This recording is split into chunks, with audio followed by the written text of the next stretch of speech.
কিরকম কি টাকা ইনকাম করতেছো? যা পুছ কে আইলিয়া হুমান হুমান কি কি কি আরে বলুন কি? আইলিয়া হুমান হুমান হুমান হুমান हमारे यहाँ ऐसा ही होता है। আচ্ছা গরিব হচ্ছে না বড় লোক হচ্ছে না? গরিব হইতেছি দিন দিন चीटिंग करता है तू। গরিব হইতেছি গরিব सालों के यहाँ कुछ तो गड़बड़ है। এটার নাম হলো বিদেশ। क्या एक्टिंग कर रहा है? কেন মানুষরা তো মানে আমিও নিজেও এলাকায় থাকতে তো ভাবতাম যে বিদেশ মনে হয় টাকা ওরে कैसे कैसे लोग रहते हैं यार यहाँ। বিদেশে এখন আগের মতন মজা নাই, সৌদি আরবে এখন আগের মতন নাই। मजाक है क्या? সৌদি আরবে আছে মানে বাংলাদেশের মতন। বাংলাদেশের মতন औकात में रहो। আচ্ছা बस हवा निकल गई। বাঙালিরা তো সব ভয় পাই যাবে না নেক্সট এবার তো 5 লাখ টাকা ফ্রি ভিসায় কেউ 5 লক্ষ টাকা খরচ করে আইবেন না।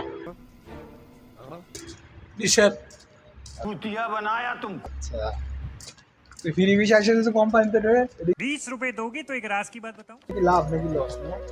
কোম্পানিতে ঢুকতে পারলো না, কোম্পানিতে তো ঢুকতে পারে না, ঢুকতে না পারলে তো আরো বেশি সমস্যা। আর ঢোকার পরও সেই টাকাটা 5 লাখ টাকা উঠতে উঠতে 1 বছর যাবে চলি।